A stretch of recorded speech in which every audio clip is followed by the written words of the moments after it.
So my question is, why do you think it's possible to apply this new technology to different industries? I would like to maybe start from Frank. Hi. Okay. So blockchain fundamentally, in my opinion, are two things. First of all, is a technology, and the other thing is, I think, is a continuation of the network paradigm. So when I'm referring to network paradigm, I'm referring to internet, social media, the train of thought that starts from there. So essentially, how can blockchain be implemented in, horizontally across industries? I think fundamentally, at least for now, it is a public ledger. So if you think about our existing ledgers accounting system, it is debit credit, from a financial perspective. Whereas for blockchain, there is another ledger, which is a publicly verifiable ledger. It sounds very, so what does it do? Well, we don't know yet. We know some use cases, but we believe there are so much more use cases, just like, when double entry ledger comes out, accounting ledger comes out, people are thinking, oh, what to do with it? But then there's this whole banking system evolved from that. So that is my perspective. Now, such a record system can be used in finance, can be used in healthcare, can be used in supply chain management and all sorts of things. Maybe there are industries that evolve from it, especially from a Internet of Things perspective. That is my take. Thank you. From my perspective, I look at it from the financial aspect. We're using blockchain mostly for efficiency, cost reduction. We were discussing prior the use of private versus collective validation and accreditation on the blockchain. In our industry, there's a lot of push from firms like us to have our third-party custodians, prime brokers, auditors start to use the blockchain to optimize and improve those processes, such as, say, anti-money laundering and KYC. So instead of taking 3 months to onboard a client with $100 million from that we don't really know, if we use blockchain, and our service providers did, we would understand where that money is flowing from, that it meets FATCA, which is the US government's requirement for international money reporting. And it would really help optimize our business. And we discussed this earlier. Yes, we did. Okay. I need to make a confession. I'm not a computer scientist. My husband don't even let me touch the cable modem in my house. And he just recently told me we don't even have a cable modem anymore. So that's as far as I know about that. But just going back to what industrial engineering is, we industrial engineer don't make stuff. We make the system more efficient. Okay, so I study the blockchain. Like many people, I studied blockchain from the system point of view. For example, if you want to use the blockchain in a financial system, like we have discussed, how much money and the time you can save? What's the potential catch is in there that when you use the blockchain? Because blockchain is not free. This is what I continue to tell the community, that because my students get so excited about blockchain, they want to do blockchain for everything. Then I'm like, wait a minute. First, is there a necessity to do that? And second, have you considered the cost? What are you talking? What is the cost? Is there a cost of using blockchain? I'm like, okay, let's start from there. Okay, so my job or my lab is to say that we use blockchain as a tool, just like TCP, internet, everything as a tool. How will this tool change the way we do business, the social fair, and so on and so forth? And what's the pros and cons of this tool? So this is my approach. Yeah, she had proposed that to me, and we were discussing how we have a collective of service providers, custodians, folks that are working together to validate those processes. And then also internally, we have a privatized internal blockchain process for our trade reconciliation and shadow accounting and tying out of our transactions, equities, with the prime brokers. Exactly. So in this case, what's the input variable for your system? What's the output? How do you measure the efficiency? Okay. And with this efficiency, what's the price? What's your utility function? These are the kind of the questions like I like to answer for different industry. So we can see that whether you should use the blockchain, and if you use the blockchain, what mechanism should you use for the blockchain? And just to add on that, and to push back a little bit, is that blockchain first emerged out of Bitcoin. There was first Bitcoin, and then there was blockchain, because people thought, oh well, this kind of architecture actually has some other uses. So from that perspective, I think that from a highly analytical perspective, there are many angles to what can be blockchain used for, but we don't think that the technology is there yet. If we look at, there are essentially two kinds of blockchain right now: public blockchain and private or consortium blockchain. And what that means is that the main difference is that in public blockchain, the actors in the network, they don't know each other. They're not trusted. So I don't trust you, you don't trust me.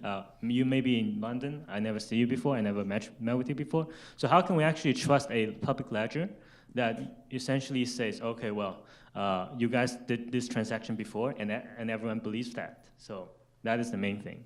Whereas in private consortium blockchain, as in Ty's case here, all the parties are trusted. So we might be banks that we know each other. So if you did something wrong, we may take legal actions against you. So those are the two core. I think that's the main difference in terms of these two types of blockchain. And you can. I think one of the things that we at Xtoken really believe is that blockchain is really about private property protection, in the sense that we believe that if you transcribe all your ownership records or any kind of records onto the blockchain, we may be able to make ownership much more, I would say, much more differentiated, much more elaborate than before. For example, right now we have ownerships of, let's say, physical properties, but what about digital properties, right? What about digital items? We like to discuss games, like, for example, mass, like World of Warcraft, things like that. So are the things traded on in the game, really digital assets? Can it move across scenarios between games? Can it move across simulations? We think that that is where we're going, because if we're going to be more integrated in this kind of virtual world, there's got to be some kind of a link between the virtual and the real world. Properties that are previously physical can be moved to a virtual setting. And from that perspective, assets are much more transferable. So it requires a certain amount of liquidity across the world. Just adding to that and then tying back into your premise of who pays for that. So that's an expensive process, and do the firms themselves pay that? How do we reimburse on the public side? There's no gas, there's no mining incentives there. And how much are those costs going to be? And then how do we build those into our revenue models? And I think, in the short term, there's going to be a lot of upfront costs for this, but in the long term, there'll be optimization and cost savings and efficiencies. I agree, but this still need to have a model in there, right, to see when you can do the break even, right, and what mechanism actually can be a win-win situation for your customer and for the company. There's small firms that are trying to be more dynamic to address these. There's firms now coming out, audit firms, to audit contracts, like smart contracts and currency, cryptocurrencies, utility tokens. And these firms are able to operate in this area, unlike KPMG, Deloitte KPMG, E&Y. It's too expensive for them to build those structures. But these smaller firms have opportunities there. Well, I think eventually there will be a open source part of the blockchain in there. Okay, I know IBM has already have the Hyperledger, which is open source, but I think there will be more. There will be something equivalent to Linux or FreeBSD existing in this. So for the small company, okay, and the universities in this case can play a role to have those open, free for use for the socialware. But I need to point is that blockchain technology does not come as free. Usually it's a trade of the efficiency.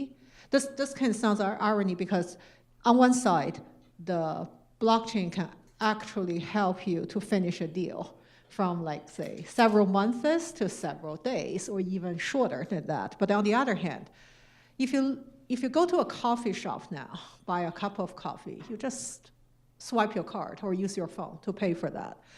If you use the blockchain, the Bitcoin, for example, you have to wait much longer for the verification. So the whole coffee shop will kind of stay there just to wait for the Bitcoin to be there.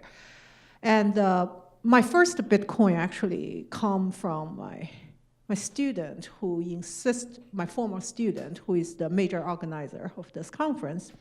And he said, Professor Wang, you really need to invest in something called Bitcoin. Okay, I'm like, what? Okay, so that's actually the first time. And he asked me to buy, interestingly, the end of last year. So guess how much I hate him now, right? And then, but on the other hand, yesterday, I actually heard some news that there are people actually buying a lot of the Bitcoin. By the way, I don't buy a lot. Investment-wise, I'm a totally risk-averse kind of people. I think you know what I'm talking about. So, but I consider, as a director of the blockchain lab, it's almost morally important for me to own some Bitcoin, right? And so I try to connect to the Coinbase, and it doesn't allow me to connect. The reason is because I think there's a spark on the price. So there's a lot of the transaction in there. So the whole line is down. And if you look at the price to buy and sell of the Bitcoin, and also if you look into the energy those miners are using, okay, these are all the cost in there. So when you say, I want to use the blockchain, the first question you need to ask yourself is that, is there other cheaper, more convenient, more mature traditional method you can use actually solve your current problem? That doesn't mean you won't use blockchain in the future, but again, you do not use solution to find question. You use question trying to find the solution. That's my insight of that. Yeah, so I think Professor Wang, her students is in our audience now. He should buy the lunch. Okay, so I'm teaching at Marshall Business School. Some of my students, they ask me a question about blockchain. So I think Professor Wang also working at Purdue blockchain lab. So I would like to, maybe we can focus on education, because in this early morning I saw almost 30% of our audience we are students.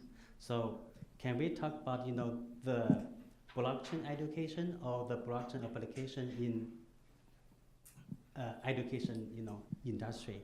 That's a good topic there. Yeah, go ahead. Well, you want to start? Okay, cool. I don't know about the education industry, but I did just graduate last year. So, so what I can say is there's still, people are really curious about cryptocurrency. They're curious about the surge in Bitcoin and then all the news that follows after. But they don't really know enough about blockchain. I mean, that's my perspective. They know very little about the underlying infrastructure. They know the hype. They know the hype words about trust. They know the hype word about decentralized. But why do we need decentralization? Why do we actually talk about trust? I mean, I think people are my peers are starting to ask those questions now. I think there's a lot of evangelizing to be done to actually let people really understand what it is, and I think that is all I have to offer right now. I mean, I can talk about bridging the gap between academia and the actual finance world And there's a real opportunity here. It's a whole new mechanism, blockchain, that most finance folks and other industries, like we were talking about, the trade industry, the auto industry, they don't really know. So in terms of academic, the research, the development, the processes that need to be improved to optimize the costs, to make this an economically feasible model for businesses are there. And this is going to provide opportunities across the entire macro economy. Small startups coming out of Harvard and MIT that will revolutionize and change the way things work. We're discussing also, how do you stop the big firms from controlling this? How do you stop the Goldman Sachs from controlling it, and the Bridgewaters and the Googles? So that was the point that you were discussing. Obviously, I talk a lot, probably too much. So I come from the academic. So this morning, I'm kind of getting very frustrated because for the last 1 month, I need my PhD degree and I cannot find that. I can guarantee you I do have a PhD degree, I just cannot find that piece of paper, okay? It should be somewhere in there, and somehow, they need to do that. I have been a tenured professor at Purdue. Does that say something? No, that doesn't say something. We need to see your PhD degree. And so I'm still in the looking. Probably I have to. You need it on the blockchain. I need, exactly, that's my point. MIT actually has starting to give out the blockchain-based diploma. So for me, blockchain has 2 major issues. First, if there is something you need to prove it is authentic, okay, nobody will question it. Blockchain will be very good for that, okay. If there's something you want to have the maximum flexibility of sharing, okay, with the customized privacy setting, then blockchain will be very good for that.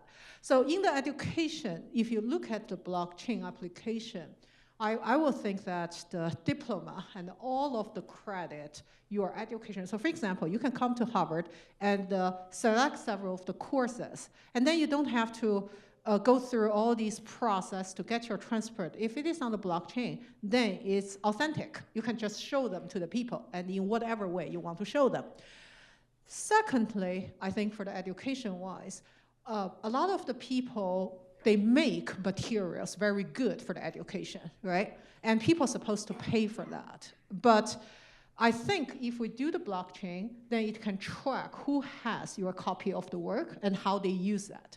I think this can significantly improve the piracy issue for this. So I think these 2 things can be very useful from the education point of view. Can I ask a follow-up question to you? So we panelists don't supposed to ask questions to each other. Surprise her with go ahead. Random questions. But how do you work with the ability to share certain data, like you were talking about, and government's requests so that you're not hiding certain data or protecting it? How do you deal with those 2 functions? I would say that, well, you see, I don't want to talk about the government regulation part, right? But on the other hand, through the smart contract, you can always say that I will share this part of the data to the specific audience, but the government, I hate to say this, but if you have the blockchain, actually it's easier for you to say the government has more authority to look into my data, and the government actually will know. I do not manipulate my data because it's kind of sustained in the blockchain. But I can have the freedom custom to each person how long I share the data, what part of the data I'm doing. So for example, I'm talking with some people working from the Google. They have a small issue that is different person, like the interns, like the different security level, they have different access to the data. So if, and security. But sometimes they really want to share some data to the outsider, but because of the data structure, they either have to share all, which they don't have the authority, it takes too much work to share just part of that. And blockchain, actually with the smart contract, can help you to solve that problem. That's what I'm thinking. Okay. I think my students, they will publish all their A's into blockchain and hide their C's. Right? So. But on the other hand, you have to consider about who sustained the system. Yeah. In other words, which people, there are a lot of startup company already start to do that. Say, you have your credit in there, but who should we trust? I think it will be interesting to see that who eventually become the person you want to put your credit on. I think that's, yeah. I think school may take that responsibility somehow. Like, I think eventually the school will form a union kind of the thing. So so you can take some courses from Harvard, some courses from MIT, then some actually from other school, that all of your education is actually identified on the blockchain. And so it's cross the school. That's what I'm thinking. And we had this discussion while I was in Johns Hopkins. We were thinking about, okay, we really want to, we have this great technology, but we understand that innovation is essentially a somewhat uncontrollable process. When more people that came into the ecosystem and they interact with each other, and then they, find they mold these ideas from a very primitive, I suppose, version to a version that can be implemented and executed. So we were wondering if we can actually use blockchain to document that process. So it's like GitHub, essentially, but for ideas. We were thinking about that, and then we thought that it is essentially possible, but blockchain solves the validation problem, but it doesn't solve another problem, which is the how you need an oracle to feed the data in, and you need an oracle to read those data. So who's going to be that person, and is that person going to be trusted? That is a big component to, I suppose, the future of blockchain. Yeah, so I think that's a good, topic. The new technology will give us some, new stuff in the education system. I fly from Los Angeles. Someone asked me to write an article about the Facebook case. That's a very hot these days.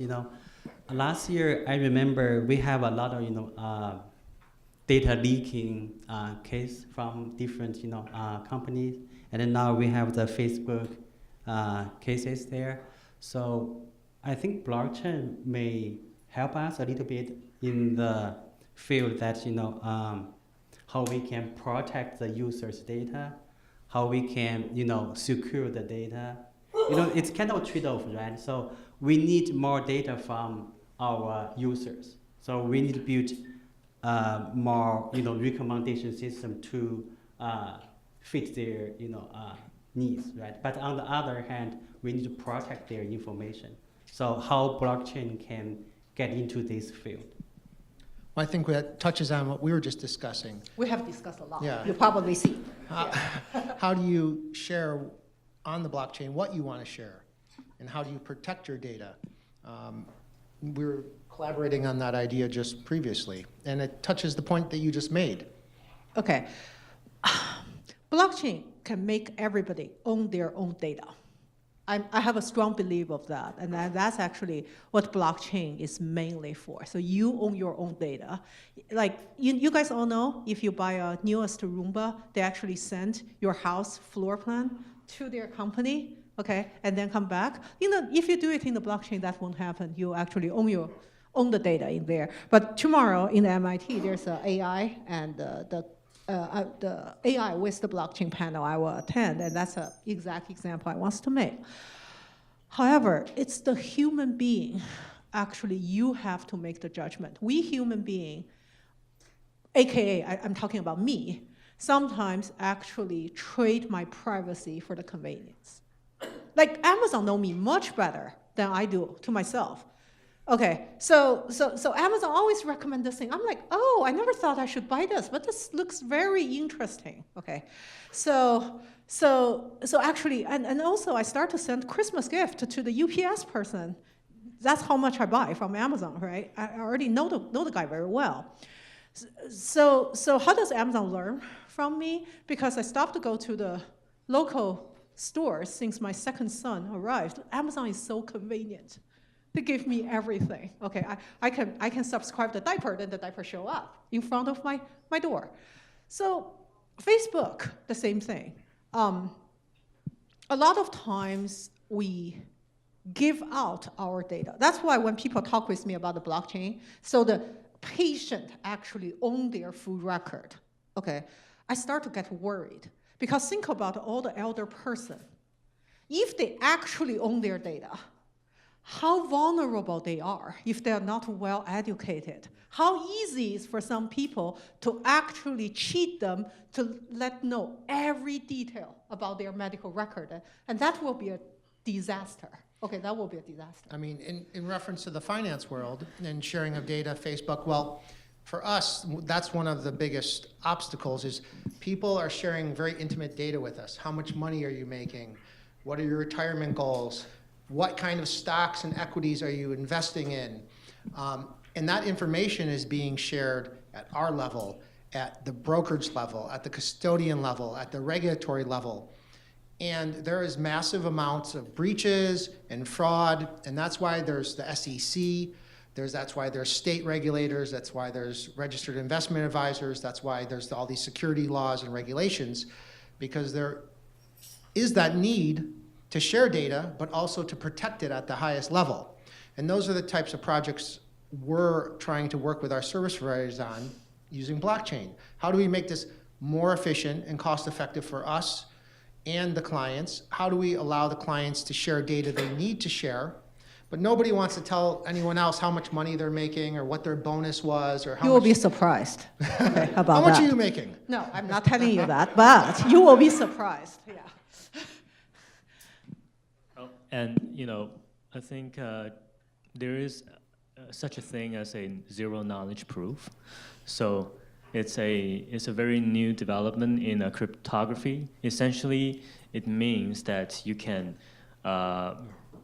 run operation on other people's data without you knowing. So you only get the results without reading the data yourself. So that is one opportunity, and I think that will be a future development for a blockchain regarding the privacy issue. Sorry. I want to challenge each of you to think, okay, we talk about blockchain, we always applaud for the decentralization, and actually majority of the benefit is coming from the decentralization. But I do want you guys to think that, do you think we need to decentralize everything? Okay, that's a question actually my research lab is trying to answer using the simulation model. I think that's a good question. So yeah, that kind of challenge, for instance, for the recommendation system, right? Amazon, eBay, and whatever the company, they use our data to build the recommendation model. They know us even better than our boyfriend, girlfriend, right? They know all the history, the shopping history data. So that's why they can build a good recommendation model for us and increase their sales. But if we do decentralized, so it's kind of difficult to build the model, right? That's kind of answer your question. So. No, I would say that even if you have a decentralized system, right? Mm-hmm. Amazon still can get the bulk data, like by say, I'm selling this much, and I'm selling. But you're right in the sense of that personalized, probably not. But on the other hand, it's really convenient that they recommend something, especially when you feel low, right? That's the place you go to do some retail therapy, right? So, do you have any? Oh yeah, just a random thought that popped out of my head. I think when we were trying to think about the scenario where people are living in a world where the personal data is under one's own control, we use the scenario of a grandma. So why does a grandma needs to have her private information under her own control?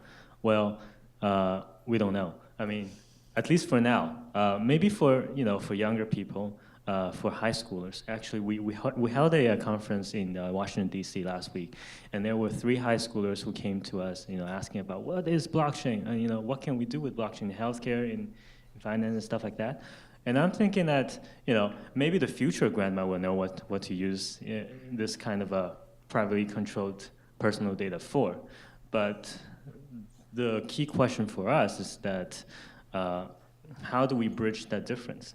How do we bridge from the current paradigm where convenience over is much more in people's awareness than privacy, to a future where I suppose privacy might be as equally important as convenience, or convenience of this kind of blockchain technology has caught up, like the technology has caught up so well that it's going to eclipse the current technology system we have right now. Okay, so I think we have a good talk today. I know blockchain is kind of new for most of audience, so I would like to see maybe every speaker can just give us one sentence about the blockchain in 2018 in this year. Just one sentence. Do you think that's important? If I can have 5 seconds.